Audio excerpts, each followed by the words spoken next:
शिव जी के मंदिर में जो जाना प्रारंभ करते हो, शंकर जी के मंदिर में जो तुम झाड़ू लगाना प्रारंभ करते हो, हमने कहा था बेलपत्र सिद्ध है, शिव जी पे चढ़ा जल सिद्ध है, रुद्राक्ष सिद्ध है, शंकर जी पे चढ़ी हुई भस्म सिद्ध है। हमने आपसे कहा शिव जी के पास जो जा रहा है वो सब सिद्ध है, शंकर के पास जो पहुंच रहा है वो सब सिद्ध है। उसमें कुछ ये नहीं सोचना पड़ेगा कि इनको सिद्ध कैसे करें।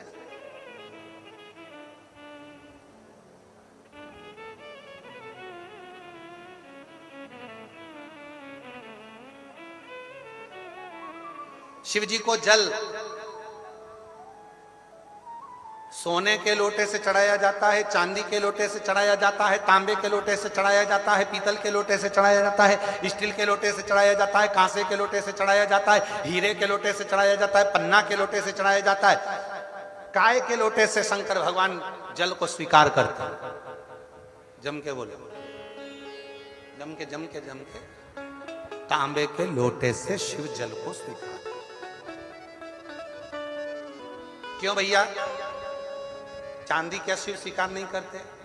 सोना क्या शिव स्वीकार नहीं करते? हीरे जवाहरात ये सब क्या शिव स्वीकार नहीं करते?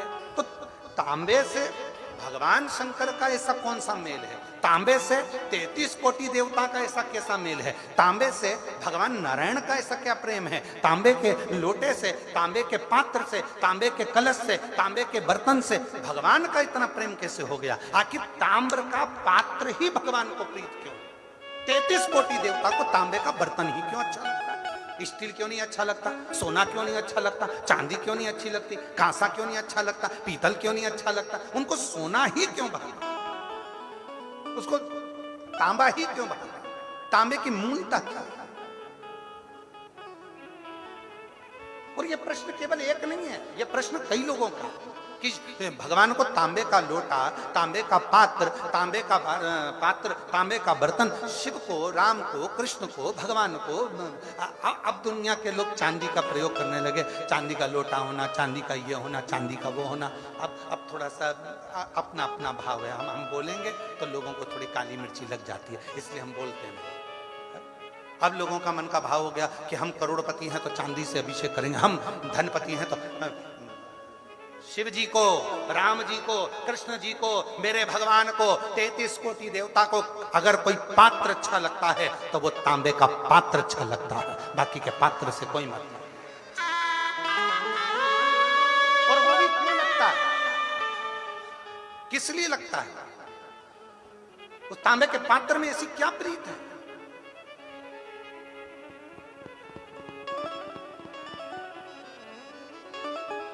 उसमें ऐसी क्या प्रीति आ गई? तो उसका भी वर्णन हमारे यहां शिव महापुराण में। और अगर शिव पुराण में नहीं पढ़ सकते तो वराह पुराण, और वराह पुराण गीता प्रेस गोरखपुर की लेकर आना, और वराह पुराण में उसका अध्ययन करिएगा, वराह पुराण में उसको पढ़िएगा। पृष्ठ संख्या 227, अध्याय 129, वराह पुराण आप उसमें पढ़िएगा। एक चरित्र मिलेगा बड़ा सुंदर। शिव का एक भक्त है, पर है असुर, राक्षस है, असुर है, असुर प्रवृत्ति है उसकी, और नाम है उसका गुड़ाकेश। उसका नाम है गुड़ाकेश। और वो गुड़ाकेश वराह पुराण कहती है वो गुड़ाकेश असुर है, बहुत उपद्रव मचाता है, बहुत उत्पात मचाता है, बहुत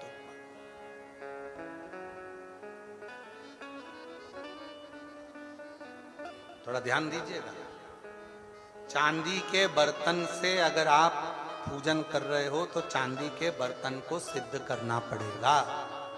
सोने के बर्तन से अगर आप पूजन कर रहे हो तो सोने के बर्तन को सिद्ध करना पड़ेगा। स्टील के बर्तन से आप पूजन कर रहे हो तो स्टील के बर्तन को सिद्ध करना पड़ेगा।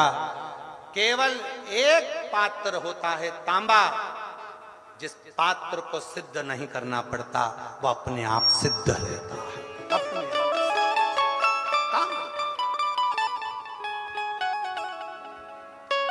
वराह पुराण कर रही है, शिव पुराण वर्णन कर रही है। एक गुड़ाकेश नाम का असुर है, बहुत उपद्रवी है, बहुत उपद्रवी। कहीं पर भजन ना होने दे, सत्संग ना होने दे, स्मरण ना होने दे, पुण्य कार्य ना होने दे। एक पथिक को वो गुड़ाकेश असुर त्राण दे रहा है।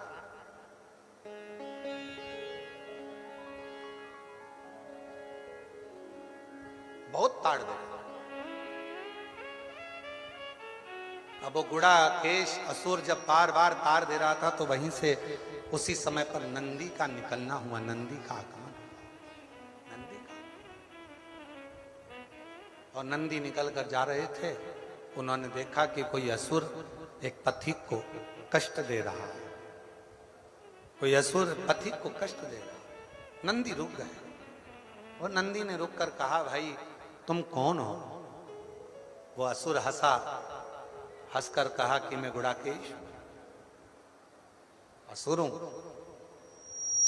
जाओ यहां से, नहीं तो तुम्हें भी त्राण देना प्रारंभ कर दूंगा, कष्ट देना प्रारंभ कर दूंगा। नंदी थोड़ा मुस्कुराए और कहा, ए भाई तो इनको क्यों कष्ट दे रहा? इस पथिक ने क्या बिगाड़ा? क्या बिगाड़ा?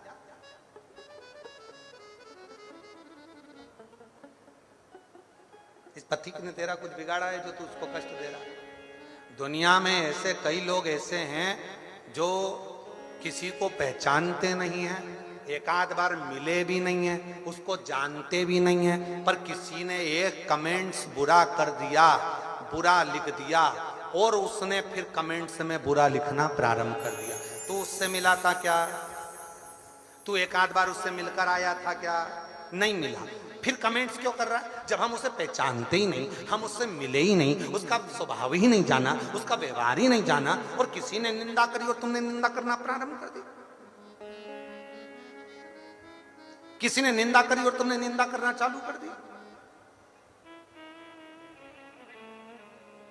पड़ोसन को क्या मालूम कि तेरी पड़ोसन की बहू कैसी है, और तू आते से ही बस उसने निंदा करी और तूने बोलना हाउरी होगी तेरी बहू ऐसी होगी। एक आध बार बहू से मिल तो लेती कि बेटा तू क्या घर में काम नहीं करती है? एक बार मिल तो लेती कि बेटा क्या तेरे माँ बाप के संस्कार नहीं है? एक बार मिल तो लेती। पर सास ने कह दिया कि बहू बुरी है, तुमने मान लिया कि बहू बुरी है।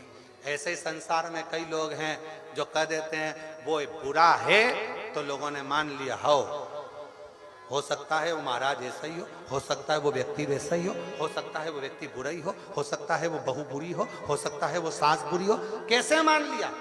ना तुम मिले, ना बात करी, ना कभी उससे चर्चा करी, और तुमने बुरा बोलना चालू कर दिया। केवल निंदा सुनकर, केवल बुराई सुनकर, केवल निंदा भीतर उतार कर तुम निंदा में लग गए। नहीं, जो महापुराण की कथा कहती है कभी ऐसा ना करिए। अपने मन में ये विचार रखिए, अगर कोई निंदा कर भी रहा है तो उसको कह दो मैं तो उसको जानती ही नहीं, तो मैं बुरा कैसे बोलूं? मैंने उसको पहचानती ही नहीं तो मैं कैसे अनसन बोल दूं? मैं कैसे गलत बोल दूं? मैं तो मिला ही नहीं उससे, तो मैं कैसे बोलूं उसको?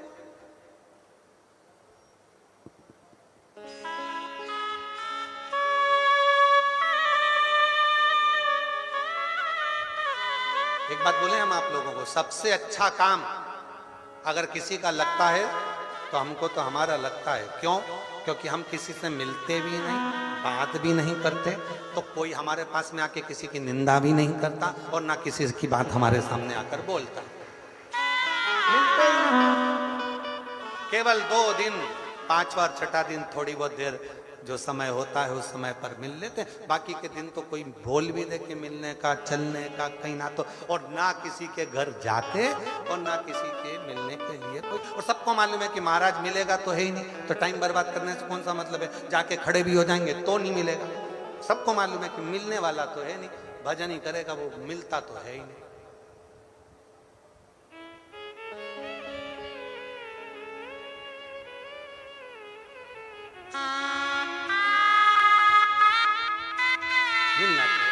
अभी हम बोलेंगे तो आप लोग कहोगे कि गुरुजी ऐसा बोलते थे। अभी सूरत में कथा थी। सूरत को डायमंड नगरी कहते हैं, हीरे के डायमंड।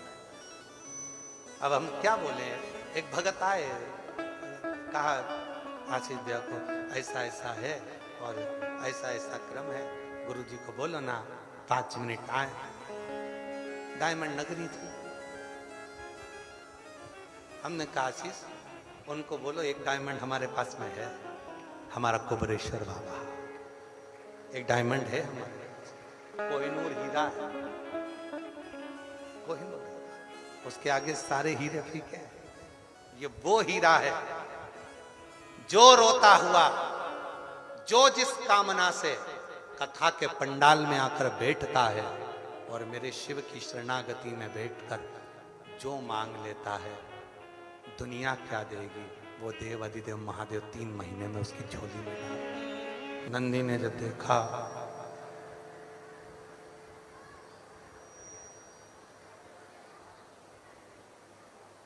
और नंदी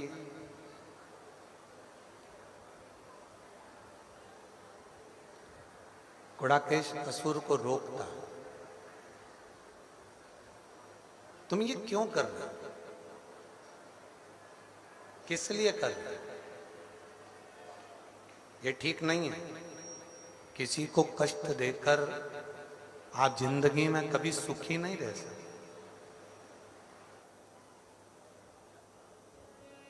नंदी ने कहा, गुड़ाकेश असुर को नंदी समझा रहे हैं।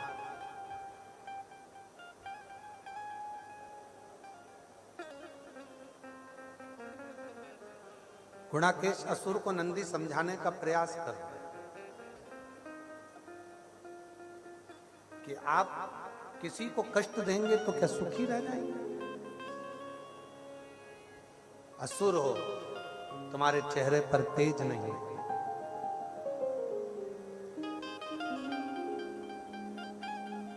यदि शरीर में तेज बढ़ता है तो कुछ अच्छा करने से, कुछ सत्कर्म करने से, कुछ श्रेष्ठ करने से शरीर में तेज बढ़े।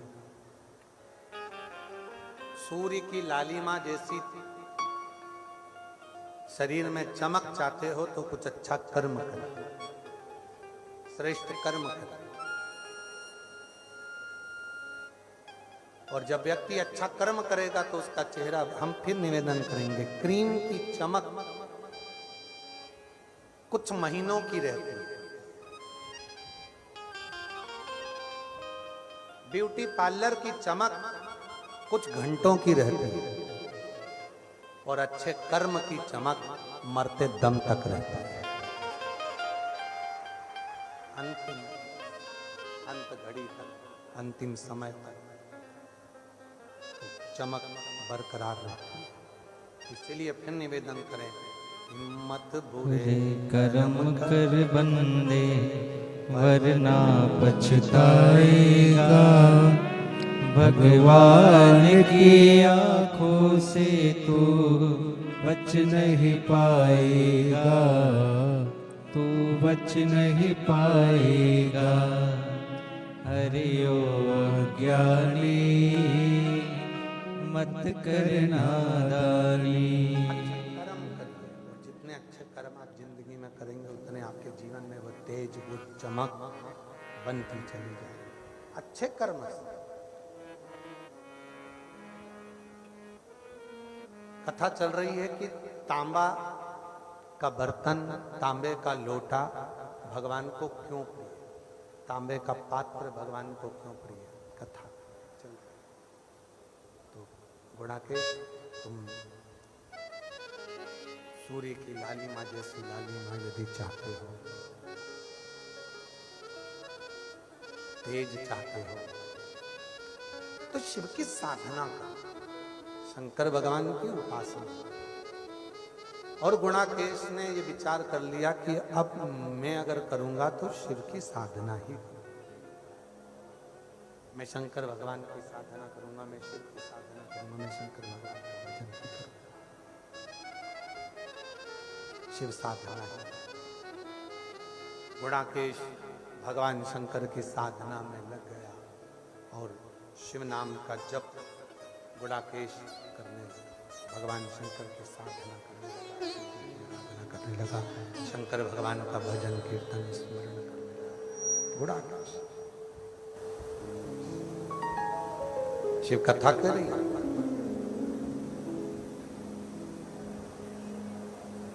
शिव तो भोले, गंधर्व भी अगर उनको जपता है तो उसको भी दर्शन देते हैं। पशु भी अगर भगवान शंकर को भजता है तो पशु को भी दर्शन देते हैं। पक्षी भी अगर भगवान शिव को भजता है तो पक्षी को भी दर्शन देते हैं। अगर कोई जीव जंतु भी भगवान शंकर को भजता है तो उसको भी दर्शन देते हैं। भगवान शंकर दर्शन। अब जब पशु को दर्शन दे रहे हैं, पक्षी को दर्शन दे रहे हैं, गंधर्व को दर्शन दे रहे हैं, अप्सरा को दर्शन दे रहे हैं, सबको दर्शन दे रहे हैं, तो कोई साधारण मनुष्य भी अगर भगवान शंकर की भक्ति करेगा तो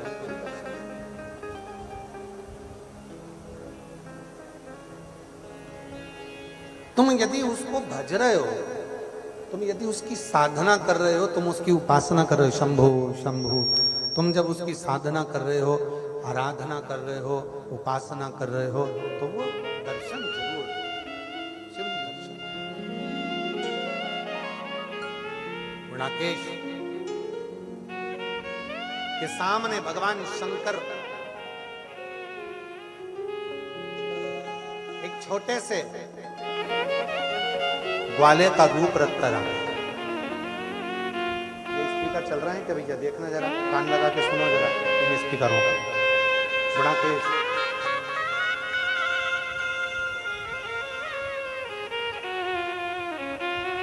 गुणाकेश के सामने भगवान शिव एक ग्वाले का रूप रखकर आ। 4 किलोमीटर तक आवाज जाएगी। गुणाकेश के सामने भगवान शंकर ग्वाले का रूप रखकर आ। ग्वाले, और जब ग्वाले का रूप रखकर आए, थोड़ी देर तक गुणाकेश को भगवान शिव देखते रहे। भगवान शंकर गुणाकेश को देखते देखते थोड़ी देर बाद गुणाकेश के सामने शिव जी ने जो ग्वाले का रूप रखकर आए थे, आवाज लगी, आवाज हर हर। जैसे ही आवाज लगाई, गुणाकेश नेत्र खोला, नेत्र खोलकर ग्वाले के ऊपर गुणाकेश को क्रोध आ गया। मैं जब शिव जी की साधना कर रहा हूं, मैं जब शंकर भगवान की आराधना कर रहा हूं, मैं शिव तत्व में जब डूबा हुआ हूं, शिव की साधना में लगा हुआ हूं, तो तूने मेरी साधना को तोड़ा। तू मेरी साधना को क्यों तोड़ा? तो मेरी उपासना को क्यों तोड़ा?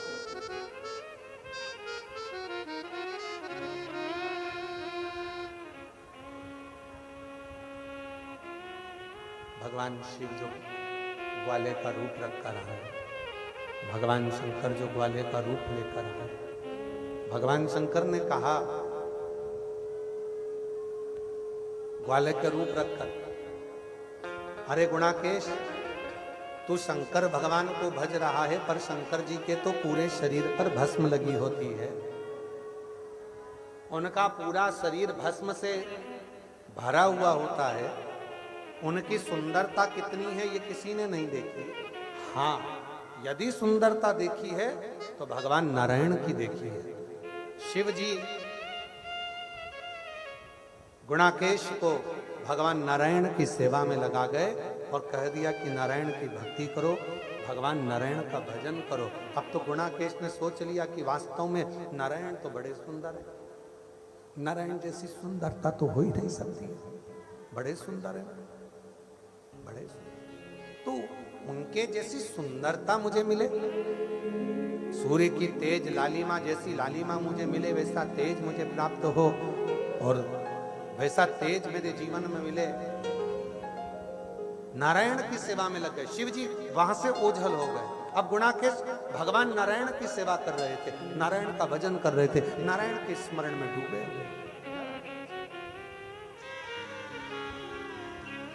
नारायण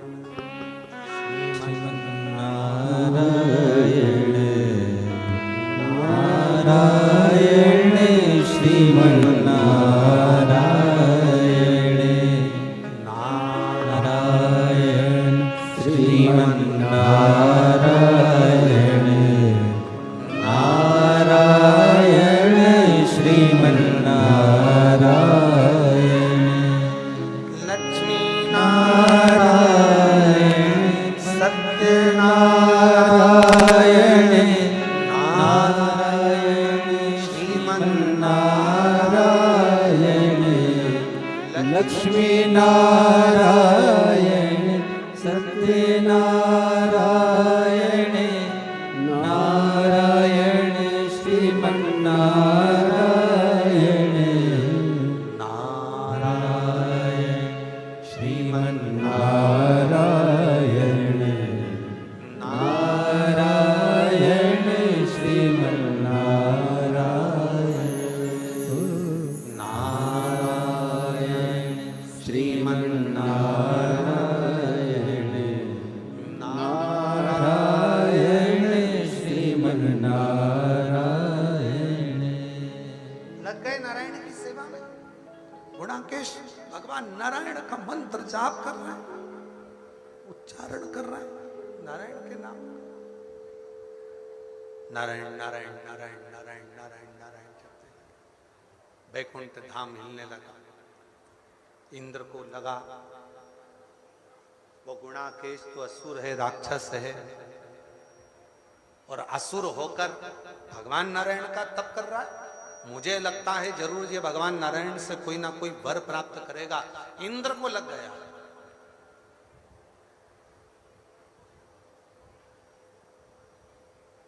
जब किसी व्यक्ति की बहुत बड़ाई होने लगती है, किसी बहू की, किसी सास की, किसी बेटे की, किसी बेटी की, किसी पति की, किसी भाई की, किसी बहन की, किसी माता की, किसी पिता की, किसी साधु की, किसी सन्यासी की, किसी तपस्वी की, किसी साधक की, किसी उपासक की जब बड़ाई होने लगती है तो उसके जो साथ वाले हैं उनको लगने लगता है कि अब तो हमारी दाल गलने वाली।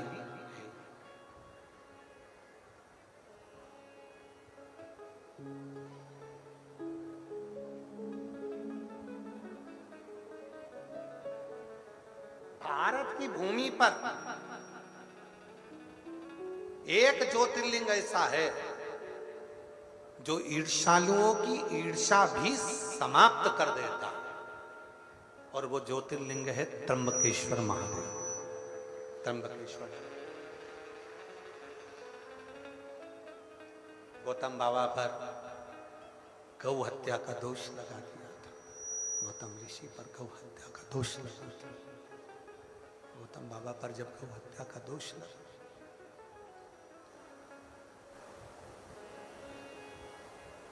और लगाने वाले कोई दूसरे नहीं थे, लगाने वाला कोई दूसरा नहीं है। गौतम बाबा पर जो गौ हत्या का दोष लगाया था वो किसी दूसरे ने नहीं लगाया था, कोई दूसरा नहीं लगाया। गौतम बाबा पर जो गौ हत्या का दोष लगा था वो गौतम बाबा के ही आश्रम के नजदीक में कुछ और भी निवास करते थे। उन्होंने देख लिया कि गौतम बाबा तो दिन भर तप साधना में, भजन में, कीर्तन में, स्मरण में, भक्ति में, भजन में, नाम जाप में, कीर्तन में डूबे रहते हैं, और गौतम बाबा का वर्चस्व तो सब दूर फैला हुआ है। तो क्या करा, पड़ोसियों ने विचार करा कि इस गौतम ऋषि के ऊपर गौ हत्या का दोष लगा। गणेश जी को गाय बनाया, गौतम बाबा के आश्रम में पहुंचाया। आश्रम में जाकर गौतम ऋषि के आश्रम में कह दिया कि तुम गौ माता का रूप रख कर जाना, दुबरी पतरी गाय बनकर जाना, प्राणों को त्याग देना। ऋषियों के कहने पर गौतम बाबा के आश्रम में जाकर गणेश जी जो लीला रख कर गए थे, उन्होंने अपने प्राणों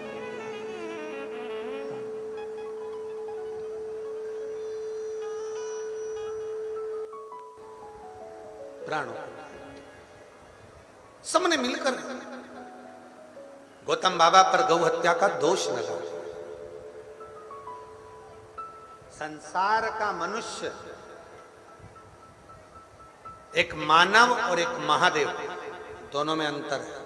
मानव दोष देखता है और महादेव किसी में दोष नहीं देखते, वो केवल गुण देखते हैं, केवल गुण। आप स्नान करें कि नहीं करें, महादेव को मतलब नहीं। आपने कौन से कपड़े पहने, महादेव को मतलब नहीं। आपने क्रीम पाउडर लगाया कि नहीं लगाया, महादेव को मतलब नहीं। कौन सी गाड़ी में चल रहे हो, महादेव को मतलब नहीं। महादेव को तुम्हारी गाड़ी से मतलब नहीं है, महादेव को तुम्हारे आभूषण से मतलब नहीं है, महादेव को तुम्हारे कपड़े से मतलब नहीं है, महादेव को तुम्हारे साज और श्रृंगार से मतलब नहीं है। महादेव को अगर केवल महादेव देखते हैं तो केवल तुम्हारा गुण देखते हैं कि तुम किस भाव से, किस आनंद के साथ में आप भगवान शंकर के पास आए हो। आपके मन में कोई कपट तो नहीं है, आपके हृदय में कोई छल तो नहीं, आपके हृदय में कोई भेद तो नहीं है, आपके हृदय में कोई गलत भाव तो नहीं है। महादेव केवल वही देखकर तुम्हारे सामने, तुम्हारे गुण देखकर महादेव प्रसन्न हो जाते हैं। केवल गुण देखते हैं महादेव, उसके सिवा कुछ नहीं देखते, केवल गुण के सिवा कुछ नहीं देखते।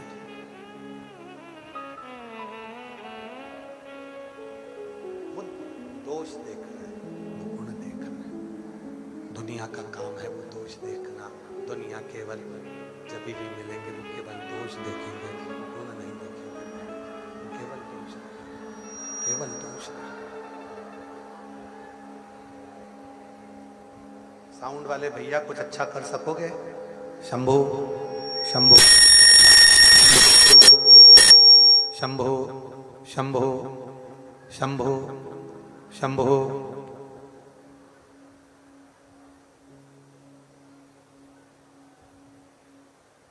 वो केवल दोष देखते हैं, दोष के, दुनिया दोष देखती है, मेरा महादेव दोष नहीं देखता, मेरा महादेव दोष नहीं, मेरा महादेव केवल देखेगा तो गुण ही देखेगा, केवल गुण, उसके सिवा कुछ नहीं।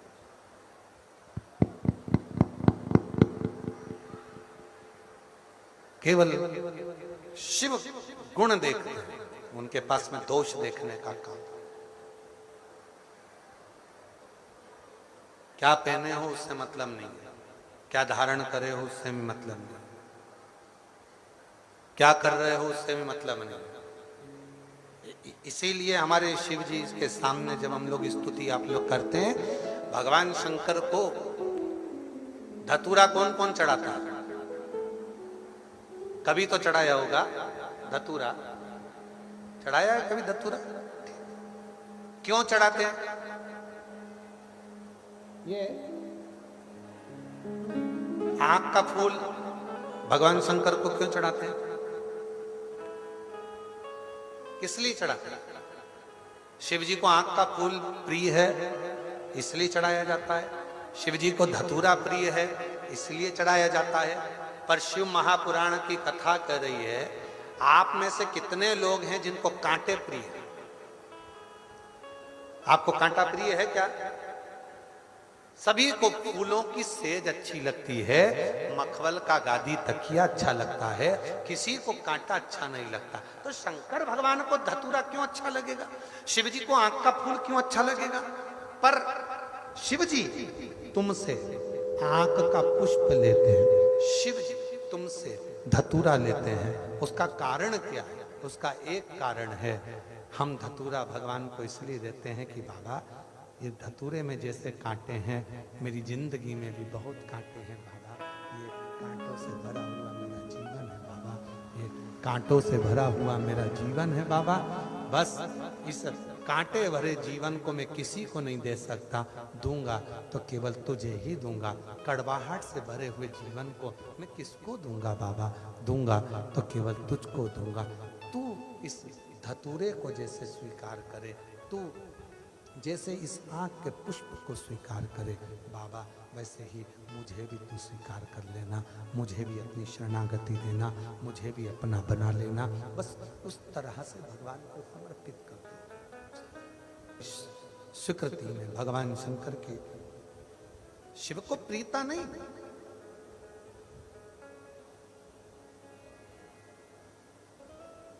गुड़ाकेश को भगवान शंकर ने लगा दिया नारायण की सेवा में। भगवान इंद्र को लग रहा है कि कहीं ये मेरा सिंहासन नहीं मांग ले।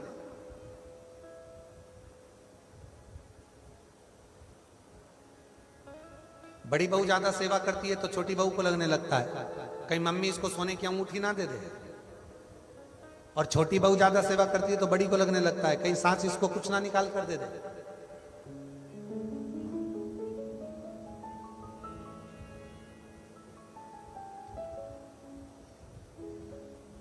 भगवान से प्रार्थना करना, बाबा सास किसी को भी सोना दे, सास किसी को भी चांदी दे, पर इतनी कृपा करना कि सास का आशीर्वाद हमारे ऊपर बनाकर रखना। वो सोना किसी को भी दे, चांदी किसी को भी दे, धन किसी को भी दे, अंबानी किसी को भी दे, किसी को भी बेबाव दे दे, किसी को भी चांदी दे दे, किसी को भी सोना दे दे, पर उसका आशीर्वाद हमारे ऊपर बना रहे। हमें धन से मतलब, हमें चांदी से मतलब, हमें सोने से मतलब, हमें तो केवल उसका आशीर्वाद चाहिए, केवल आशीर्वाद।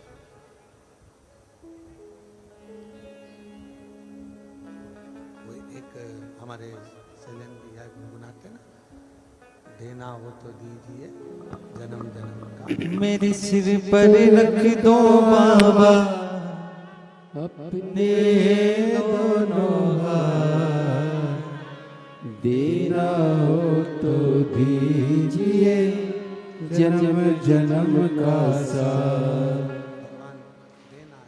आप उनकी आवाज तो बढ़ाते हो, ये आवाज तो खोलो जिससे लोगों को मालूम पड़े बोल क्या रहे हैं। शंभो शंभो शंभो शिव। भगवान ओघड़दानी त्रिकालदर्शी कैलाशी अविनाशी शिव कथा को, हमें धन नहीं, हमें वैभव नहीं, हमें दौलत नहीं, बाबा हमें देना आशीर्वाद दे दीजिए, हमें केवल वर दे दीजिए, और आशीर्वाद मिल गया जीवन का सारा सुख प्राप्त हो गया, सारा सुख मिल गया, वर मिल गया जीवन का सारा सुख मिल गया, सब कुछ मिल गया। बहुत गुड़ाकेश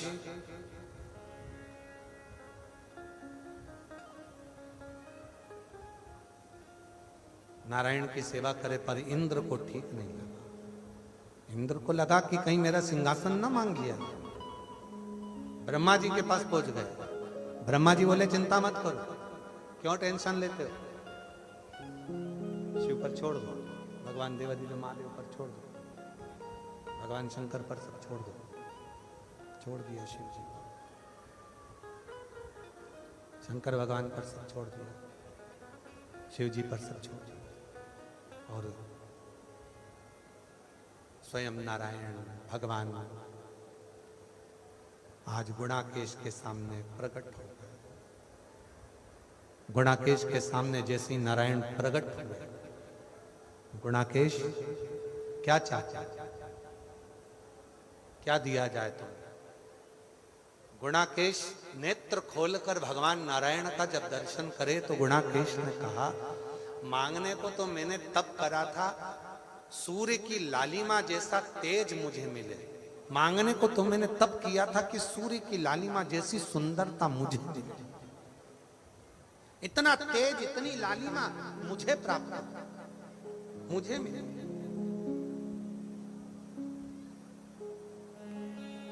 पर अब मुझे ये लालिमा ये तेज नहीं चाहिए, अब तो मुझे आप वर दे दो। नारायण ने पूछा कौन सा वर? बस आपके सुदर्शन से मेरा शरीर कट जाए, आपके सुदर्शन से मेरा धड़ कट जाए, और ये धड़ के कटे हुए अंग आपके चरणों में सेवा में लग जाए, इससे ज्यादा कुछ नहीं चाहिए। पर गुणाकेश, तुम्हें तो देवादिदेव महादेव ने मेरी भक्ति में लगाया था। वो बच्चा महादेव था, हाँ महादेव ने आपकी भक्ति में लगाया, हाँ महादेव के, हाँ शिव सामने आ गया। गुणाकेश, तेरा शरीर सुदर्शन चक्र से छुएगा, तेरे शरीर के टुकड़े हो जाएंगे, तेरे शरीर का जो मांस पृथ्वी पर गिरेगा उससे ताम्र उत्पन्न हो जाएगा, और सुन, तेरे रक्त से स्वर्ण उत्पन्न हो जाएगा, तेरी अस्थि से चांदी उत्पन्न हो जाएगी, तेरे शरीर के अन्य भाग से कांसा पीतल उत्पन्न हो जाएगा। हाथ जोड़कर गुणाकेश कहता है, बाबा 33 कोटि देवता की मैं कोई सेवा नहीं कर पाया। यदि मेरे शरीर धातु का रूप धारण करेगा और मैं ताम्र बन जाऊंगा तो एक कृपा करना, 33 कोटि देवता की सेवा में ये मैं ताम्र बनकर, तांबे का पात्र बनकर आपकी सेवा में लगा रहा हूं, आपकी सेवा। शिव ने कहा, शंकर भगवान बोले, भगवान देवाधिदेव महादेव बोले, भगवान शंकर ने कहा, ए गुणाकेश, मैं तुझे वर देता हूं, सारी धातु में एक धातु तांबा जो तेरे शरीर से उत्पन्न हुआ है, उस तांबे को मैं वर देता हूं। सारी धातु को ईश्वर के पास आने के लिए सिद्ध करना पड़ेगा, पर तांबे का कोई भी पात्र सिद्ध करने की जरूरत नहीं पड़ेगी, स्पर्श मात्र सिद्ध हो जाता है। स्पर्श। कई लोग कहते गुरुजी भगवान शंकर को किस पात्र से जल चढ़ाए, भगवान शंकर को कौन सा पात्र दिया जाए, शिव जी को किस पात्र से जल चढ़ाना चाहिए? तांबे का पात्र शंकर भगवान को आप जल चढ़ाते हो, तांबे का पात्र अपने आप में सिद्ध है, तांबे के पात्र में सिद्धता है, तांबे के पात्र को सिद्ध करने की जरूरत नहीं पड़ती, तांबे के बर्तन को सिद्ध करने की जरूरत नहीं पड़ती, तांबे के पात्र को सिद्ध करने की जरूरत नहीं पड़ती, तांबे का पात्र अपने आप में सिद्ध होता है, उसको तो केवल आपने जल चढ़ाए और उसमें सिद्धता रहती है। सिद्धता कितना सुंदर कहा है शुक्राण के महाराज।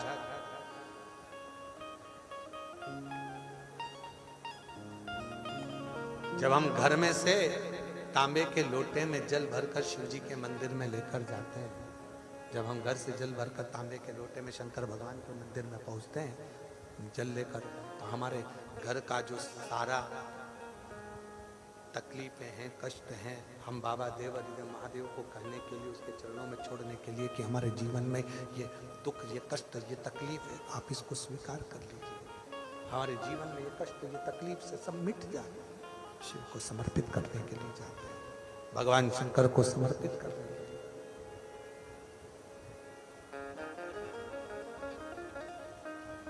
और मैंने तेरे भरोसे बाबा, तेरे भरोसे आवाज उड़ती जावागी, बाबा डोर है तो छठी नाम कटी जावागी।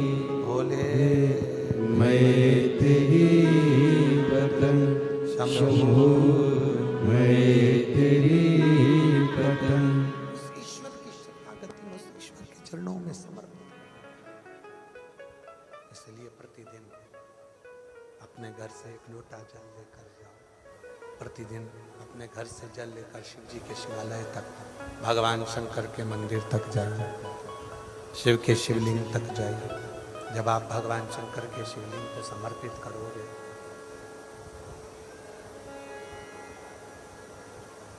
जब चल ही नहीं रहा है तो काहे बोलवा लिया भाई।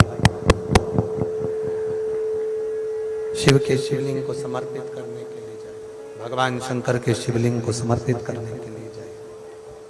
हमारे भीतर का जो दोष है, हमारे भीतर का जो विकार है, हमारे भीतर का जो कष्ट है, हमारे भीतर की जो तकलीफें हैं, वो हम शिव की शरणागति में पहुंचकर समाप्त कर देते हैं, भगवान शंकर की शरणागति में पहुंचकर समाप्त कर। शिव शरणागति, शंकर की महाराज।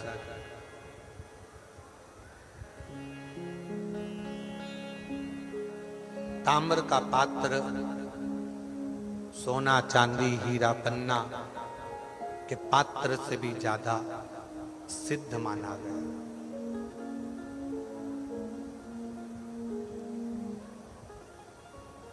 तैतीस कोटि देवता की पूजन में, 33 कोटि देवता की साधना में ताम्र पात्र होना जरूरी है।